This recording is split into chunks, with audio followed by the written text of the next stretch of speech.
A low growl of thunder echoed across the Isle of the Mighty, a tremor that shook the very foundations of its fortresses. In the grand halls of Britain, a disquiet settled upon the court of King Bendigeidfran, the giant king whose head brushed the clouds.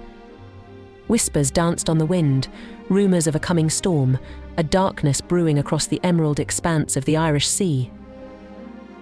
Bendigeidfran, known throughout the land as Bran the Blessed, was a titan among men.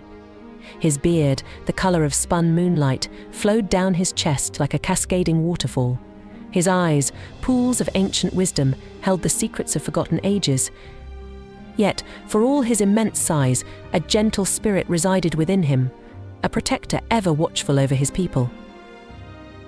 News arrived, carried on the frantic wings of ravens of Matholch, the King of Ireland, a man consumed by ambition.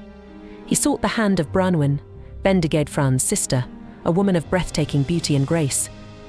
Hope flickered in the hearts of the Britons. This union, they believed, could forge a lasting peace between the two warring nations. Bendigeidfran, ever the pragmatist, saw the potential for a brighter future. He welcomed Matholch with open arms, a feast laid out that stretched as far as the eye could see. But within the festivities lurked a viper, a venomous seed of discord.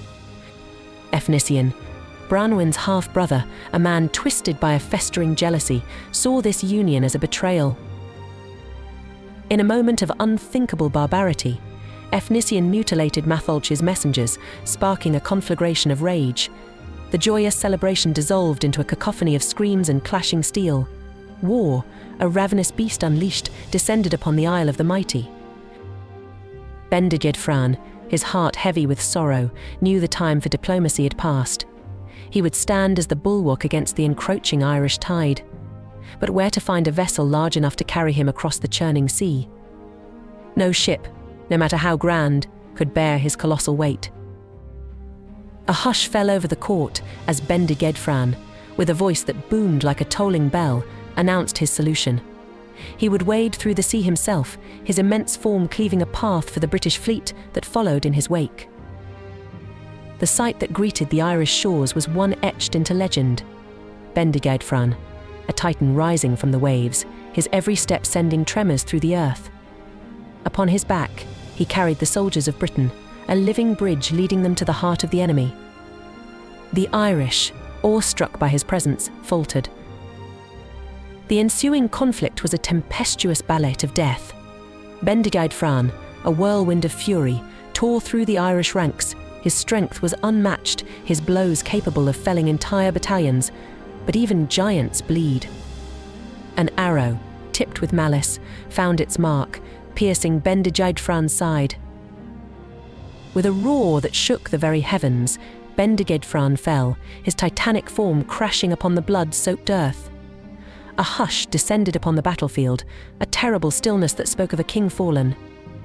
As his life ebbed away, Bendigeidfran, with a voice raspy with exhaustion, uttered his final command. "Sever my head," he rasped, his voice a mere whisper against the rising tide of grief, "and bury it facing France, atop the White Hill. As long as it watches over the land, no foreign force shall ever conquer Britain." His warriors, hearts heavy with sorrow, obeyed. Bendigeidfran's head, a silent sentinel, became a talisman, a potent symbol of his unwavering devotion to his homeland. For centuries, Britain remained secure, a testament to the giant who slumbered beneath the watchful gaze of the moon. However, whispers began to creep through the ages, a disquiet settling upon the hearts of future generations. Was it truly right, they questioned, to rely on the severed head of a dead king for their protection?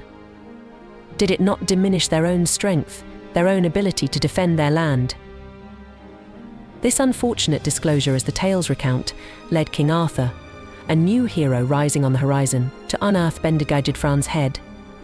Britain, Arthur believed, needed to stand on its own 2 feet, not cower behind the shadow of a past giant. Bendigeidfran, the once unyielding protector, became a cautionary tale, a reminder of the delicate balance between tradition and self-reliance. His story, a tapestry woven with loyalty, sacrifice, and the ever-shifting sands of power, echoed through the ages.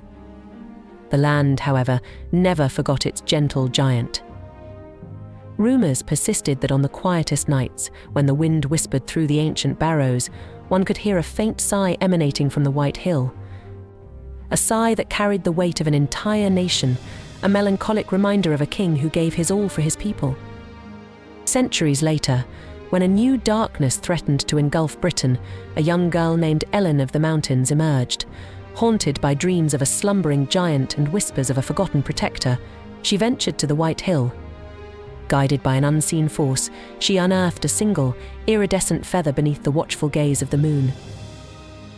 This feather, it was said, held the last vestiges of Bendigeidfran's magic. Ellen, touched by destiny, became its vessel. With each beat of her newly awakened wings, a faint tremor ran through the land, echoing the forgotten giant's strength. As she soared through the skies, facing the encroaching darkness, she felt a presence beside her, a whisper of encouragement on the wind. Bendigeidfran, though long gone, wasn't truly forgotten. His legacy lived on, not just in the silent sentinel on the White Hill, but in the spirit of a young woman chosen to carry the torch. His sacrifice, the ultimate act of guardianship, had taken on a new form, a testament to the enduring power of legend and the cyclical nature of heroism. The fate of Britain now rested on the slender shoulders of Ellen, a girl touched by the magic of a giant. Would she be able to rise to the challenge, wielding the power of the past to forge a new future? Only time and the ever-churning wheel of destiny would tell.